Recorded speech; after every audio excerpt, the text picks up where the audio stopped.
Welcome, everybody. This is episode 224, The Immediate Value of CX and UX Research. I'm Debbie Lovett from Delta CX, and tonight I'm going to be sharing with you two articles that I wrote. They're part one and part two on this topic. I'm going to be reading them, and I'm going to be taking your thoughts and comments and agreements and disagreements live. So feel free to write something in the chat. It'll show up like this. Hi, Ana Lucia. Good evening. So I'm just going to find my browser, and then I will share my screen. Please hold. Okay, this should be sharing my screen. Let's see. Yes. Okay, super. Here's me in the chat room and my articles. So I am just going to go ahead and read them. And hi, Amy. Ciao. And just want to hear your thoughts or questions, and we'll turn it into a discussion. And that will be episode 224. Plus, if you've wanted to hear this article in my voice, now's your big chance. Hopefully my microphone sounds okay, so let's do it. Immediate Value of CX and UX Research, Part 1. For some unfortunate reason, important people at our jobs keep hearing from UX and non-UX people that it's hard or impossible to determine the value of CX and UX work. These messages make it up the leadership chain, and the general perception, especially of qualitative research, is that it must have low value. Otherwise, it would be easy to demonstrate the value. Before we look at some of the ways in which qualitative research done well has immediate positive value, that'll be part 2 of the article, let's consider how we can know during and after releasing products or services that we've done the wrong research or not enough research. This article comes from a slide from my multi-day SPACE, Strategizing Products and Customer Experiences workshop, which I give a few times a year. Check it out at cxcc.to/space, all lowercase. Bad evidence or no evidence is a root cause of poor strategies, decisions, and outcomes. During a project, watch for symptoms that show we're working from bad evidence or a lack of knowledge. There's no overarching CX, UX, or product strategy. Sure, someone had a to-do list of features, but what are we really doing and why? Did we challenge projects with bad or no strategy? Is our strategy about making the numbers for the company, but we have no customer-focused strategy? 2, that was number 1. 2, do we have success criteria? Do the criteria mention customer success or only business success? Do we have clear and reasonable KPIs that relate to the work we're doing? Are we measuring anything around how well we solved customers' unmet needs? Showing we're working from bad evidence or a lack of knowledge. Number 3, do we have customer-focused problem statements? We might have a statement about what the business hopes to achieve, but where is the customer? Higher conversion rate isn't a customer-focused problem since it's not something the customer necessarily wishes for themselves. If you lack problem statements based on evidence and knowledge, then you're probably not working from good data about users and their problems. A reverse-engineered guess at why people might need the thing you want to build anyway is not a customer-focused problem statement created from good research. 4, making decisions without the right evidence is hard, so we tend to fight over opinions. Qualitative data and a clear strategy don't lead us, so it's often, what does a PM or engineer like? When we pretend to have, I'm not ready for my own effect. When we pretend to have empathy and wonder what the user would like, we don't really know. We're guessing and assuming, which is risky. When we have reliable and strong qualitative and quantitative data, our team understands customers and their needs, tasks, and perspectives. We're then more likely to align around how we balance that with the outcomes the business wants for itself. And 5, as our project progresses, check in with your company's values. Are your concepts, solutions, and designs trustworthy, honest, ethical, showing respect to customers, empowering them. You would have to understand customers and users well enough to know what would be honest, trustworthy, and valuable to them. If you're not sure, then you lack the good evidence that comes from qualitative research. Another sign, the quality of our research process. We could know quickly or immediately that research was planned or executed badly in one or more ways. Someone on the team usually has research experience, often in your CX or UX department. You often have access to someone who is an experienced professional researcher.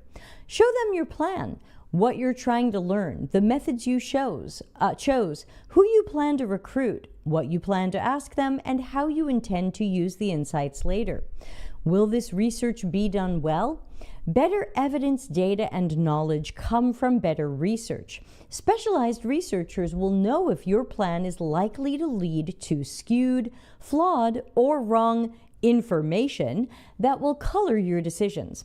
I can tell you that a pizza made only of potatoes, cut grass, and red wine, and certainly no cheese, wheat, or sauce, won't make a good pizza.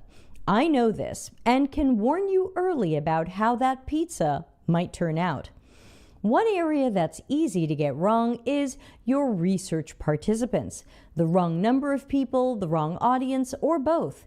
It's common for non-researchers to imagine that great research insights can come from asking 3 people what they think, what they need, or what our products are missing. These aren't good UX or user research questions. Perhaps these are market research questions? But more importantly, why only 3 when that doesn't meet any of the guidelines UX and user researchers have used for decades? What if those 3 are all white guys? Is this still good research? If one guy says he wants something, do we jump on that, or do we wait for more data from a larger population to decide or strategize? Symptoms that we're working from bad evidence are really clear after we release products and services to the public. By then, it'll cost us way more to fix the problems we created. We might lose customers and not be able to get them back. Risks, wastes, and the cost of poor quality will be high when we don't notice or care about bad evidence as a root cause. Symptoms include 1. High support utilization. Is there a wave of support tickets about your change or new feature? Then something is wrong. Wrong feature, wrong idea, or wrong design. We didn't create the right thing for our audience. Perhaps if you add support costs to the project budget, someone will care when we push our problems off on the support team. 2. Negative voice of the customer sentiments are hard to ignore. Angry tweets and social posts, poor ratings and reviews, and lower customer satisfaction or NPS scores tell us clearly we got something wrong. 3.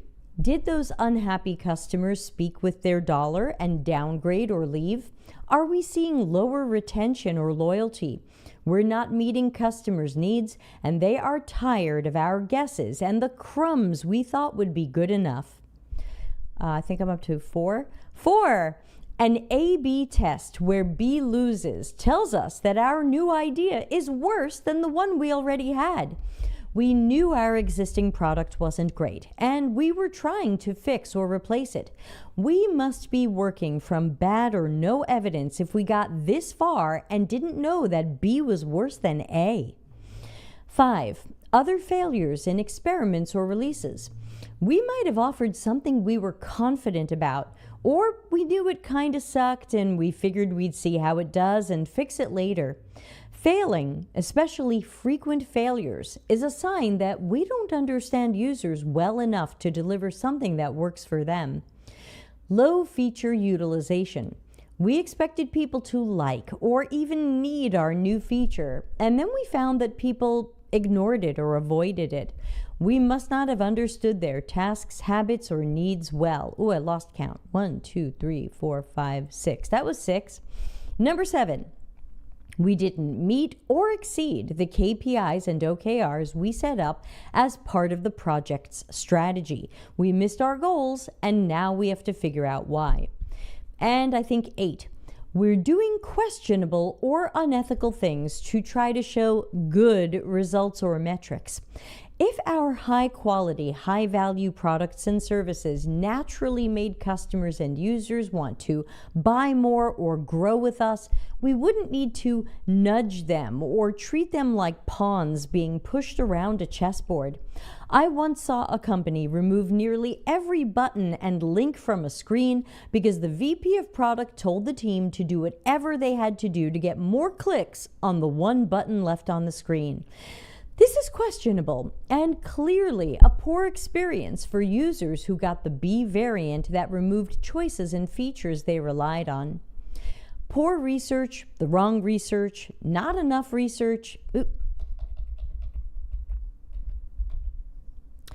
Working from outdated research, working only from desk research, any of these types of bad evidence are root causes for our disaster projects and poor customer and business outcomes. Smarter and more strategic teams care more about the quality of research insights than how fast someone got anything we could call data, especially bad data that led us astray. Okay, so that was part 1. Before we get to part 2, let's talk about Ana Lucia's comments, and also let's quickly thank our paid Patreon members. Thanks to you for helping support the content. If you would like to join the Patreon, there is free and paid versions starting as little as $1 a month, and you can find it at patreon.com/CXCC. Check it out.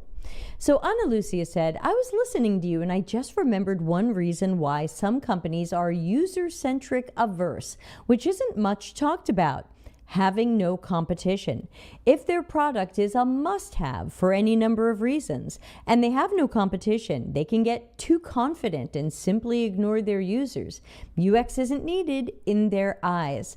Absolutely. We sometimes see that in government websites and products and services, your utility company, if you only have one in your area. Sometimes when there is no competition or there's no serious competition, companies get complacent. But they should remember the BlackBerry story. Who remembers BlackBerry? Unfortunately, if you remember BlackBerry, then you know that once upon a time, BlackBerry was extremely confident in being, I'm trying to see how far behind the live show is, then you might remember that they were winning. They were doing great. They had fantastic market share. It looked like they were going to be a great company for a long time. And then all of a sudden, iPhone popped up, Windows Phone popped up, and all of a sudden people didn't want a BlackBerry, and BlackBerry fell apart pretty fast. So just a reminder that just because you have some people now and you have some popularity now doesn't mean it's going to last forever. There are always new competitors and new things going on. All right, so let's move over to part 2 of the article. Let's see if I can press all the right buttons here. I probably want this one. And let's go back to the article. And again, keep those comments and questions coming. I'm absolutely watching the live chat, though I might not address it until the end of the article. Please keep it coming. Okay, so let's take a look at part 2 of the article, the immediate value of CX and UX research. So what's the value of evaluative research? Not every company or team is investing time and money into good early generative research, which I'll talk more about later, which is sometimes called discovery or exploratory research. But many teams are utilizing researchers or sometimes designers for evaluative research, where part of our human-centered design process includes researching the quality and usability of our proposed design or solution. When this research is not done well, we walk away hearing what we wanted to hear. This design is good enough and people seem to like it. That can make the research seem low in value. If it tells us what we already knew, then why can't we skip it and be faster? But when this research is done quite well, it can quickly answer questions including 1. Do we have the right solution given the original problem we were trying to solve? Learning now that we have the wrong solution or a poor solution would save a huge amount of time, including time never spent on coding and releasing something so flawed. Going in a different solution direction early also saves us from releasing garbage to our customers who might downgrade, abandon, or cost us money in customer support utilization. 2. Is our proposed design or process logical, intuitive, and easy to use? If not, it's great to learn that early and save mistakes and waste. Iterate, improve our concept and/or designs, and test again. 3. How and where can our proposed design or solution be immediately improved? Good evaluative research rarely comes to the conclusion that absolutely everything about our design is perfect. If this is the QA of UX, and we often find bugs or room for improvement. Improving a prototype now costs much less than changing public-facing products and services later. Iterating during the human-centered design process costs a lot less time and money than iterating post-release. And 4, anything we needed to know to make a well-informed, evidence-based decision. Add relevant in-scope open questions the team has to a cycle of moderated evaluative research. You can learn more about users' perceptions and tasks so that you're working from knowledge rather than from assumptions or opinions. Were we wondering if users have collaborators that we didn't take into consideration? Add questions about that to your moderated evaluative research. An example of quick, moderated evaluative research. As an example, at my current job, we completed a short evaluative research project in just days. Not only did we put a prototype in front of members of the target audience, but we were able to ask them some questions whose answers will guide team decision making. To be vague, students will be in Program A or Program B based on when they started their major. We learned that students did not want more explanatory text about Program A or B. They expected the system to know whether Program A or B were right for them, given the data the school system has. Participants expected the prototype to only show the right program for that student, rather than showing them both A and B and explaining how to figure out which program might apply to them. The team can then decide if there is time for good knowledge design, hint, hint, Larry's book, Disruptive Research, and doing that knowledge design now or later so that we're not helping the target audience make mistakes or be confused. If this knowledge design is pushed off till later, then it's a risky but informed decision to create something we know isn't the best user experience, and we'll have to deal with those consequences.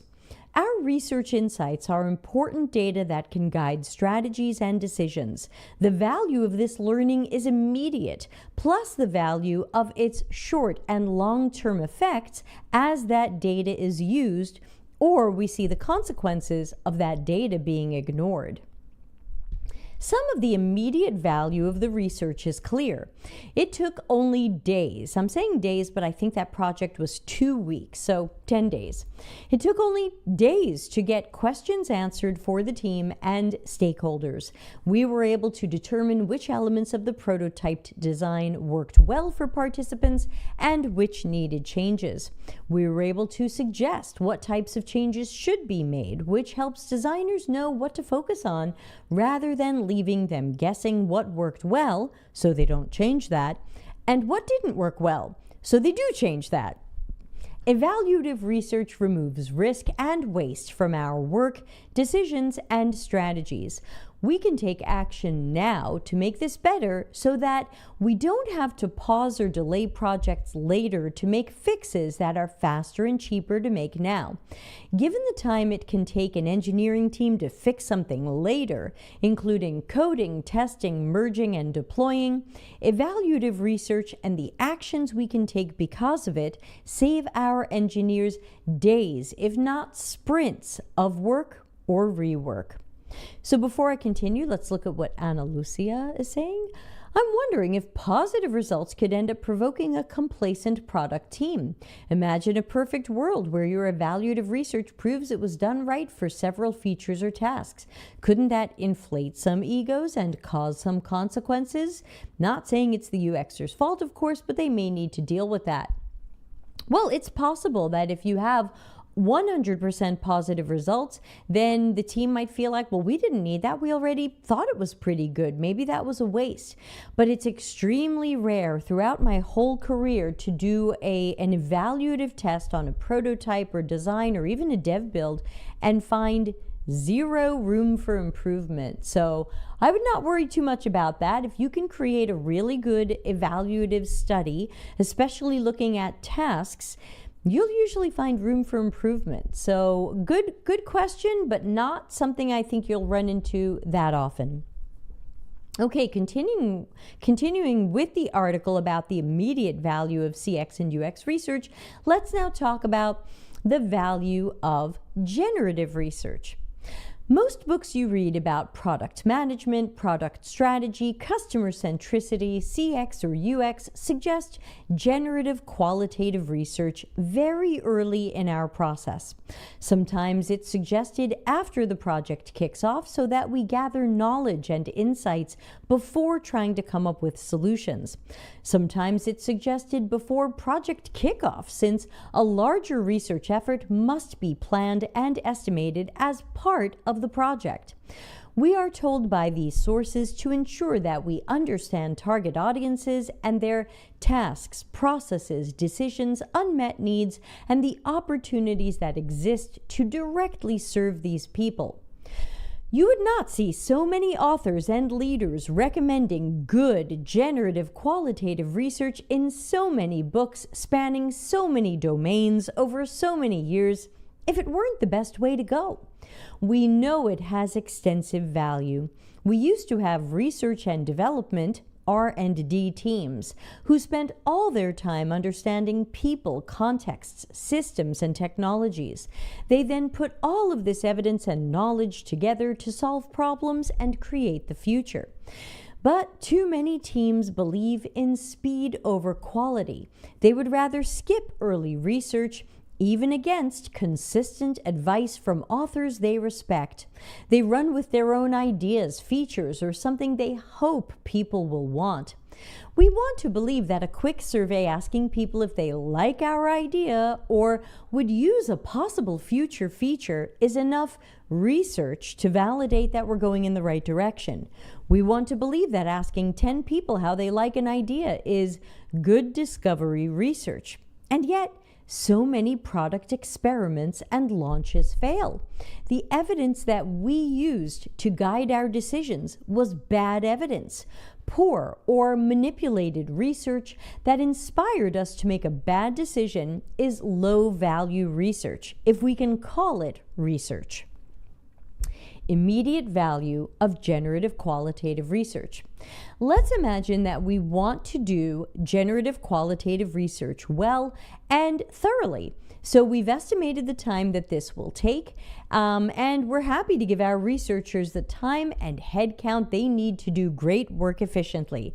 Dream along with me just for a moment. We have run a knowledge quadrant exercise to learn all of the open questions that our team and stakeholders have. The research will answer all of these questions so that everybody at all levels can be well informed and have the evidence they need to make better decisions. Every relevant question related to our target audiences, other members in our ecosystem, internal processes, technology, and more will be answered in our study. And if you're not familiar with the Knowledge Quadrant, check out episode 196. Just search YouTube for CX-CC 196. So using the knowledge quadrant, we can answer everybody's questions. Then we can adjust our strategies and priorities. We can make better decisions. We might decide to change pre-decided solutions or features in favor of something that works better for users now that we understand users better. That has immediate value. We replaced, let's see, I've got some fresh graphics here. Let's roll them out. We replaced every opinion, guess, and assumption, outdated information, and belief with evidence, data, and knowledge. We don't have to fight over opinions. We don't have to wonder what will work best for our target audiences. After this research, we will all have the same knowledge, and that knowledge will be deep and broad. Anything anybody wanted to know to help them make better decisions or do their job better is now known. We don't have to be a feature factory or a guess factory. We will know our users well, we can catalog their problem statements, and we can accurately map their current experiences. We can strategically consider how to improve those experiences so that customers win and the business wins. Why is it better to know something earlier versus guessing at it, working on that for weeks or months, and learning later if we got any of that right? That's a paraphrase of a question I hear a lot. It's surreal since you think it answers itself. When is it better, faster, or cheaper to spend project cycles on guesses? What about teams facing high failure rates? Are we still better, faster, or cheaper when we have to guess again or experiment again? Sometimes are afraid, I gotta fix this. So sometimes we're afraid to know.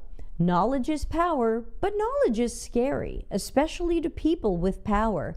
They don't want to hear they're wrong or that they're pushing a team in the wrong direction. Great research has immediate value. Poor and flawed research look like they will have value but hurt us in the short and long term. Let's improve the quality of research and stand up for its value. Let's stop saying that it doesn't have value or we can't prove it. And that's the 2 articles for today, meaning we're almost done with today's webinar, but we've got some comments continued from Ana Lucia.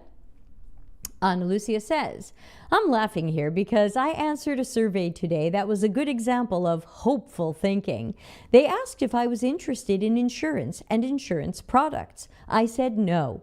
They kept asking if they added this and that to the insurance policy, would that make me more interested in subscribing to some specific insurance? I kept saying no. I have no need for those particular insurance policies, but they certainly wanted to know how to make me more interested, but never asked me why. Probably why you're not interested. Yeah, very true. You know, it's very true that when we go out there hoping to validate something, we can validate it. If you really want to go out there and validate that people like your idea, they want this feature, they need this thing, we can always ask the question that will somehow prove that people want this thing or like the idea. But is that good research? Is it flawed? Are we setting ourselves up for failure? Are we setting our customers or users up for disappointment? These are the questions we must keep asking. That's how I feel about that. So we've got a few more minutes. I'm just going to wait to see if anybody else has any questions or comments. And thanks for joining live. If you are joining later, if you are watching this video on YouTube, thank you so much. Won't you please press like and subscribe and leave us a comment underneath, since it really helps us in the algorithm. That is my request to you, if you would please. But other than that, we'll see if anybody else has some additional comments or questions. And again, as always, thanks to our Patreon members. I don't want to forget, so now I have Stream Elements reminding me a couple of times to thank everybody who supports our content, even the free members. I'm so happy to have you there, and you are still getting a lot of stuff way earlier than other people. So there's still some perks even to the free membership.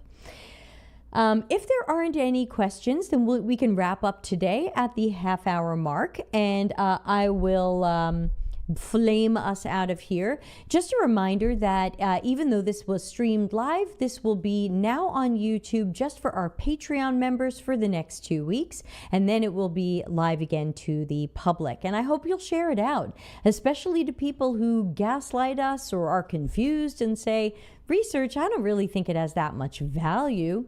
Let's talk about it, because it does have value, and if we think it doesn't, there's probably something we missed. So thank you again to people who joined. Oh, we got the gong. We are out of time to try to keep these webinars short. So thanks for joining again on episode 224. There won't be an office hours tomorrow as I am traveling, so I'll probably see everybody again later in the week or next week. And Ana Lucia says, I just want to say, I hope higher ups read your articles so more research jobs appear.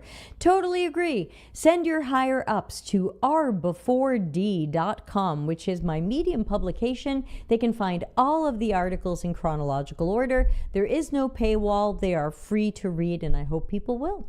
So thanks again, everybody, and have a great night. Bye.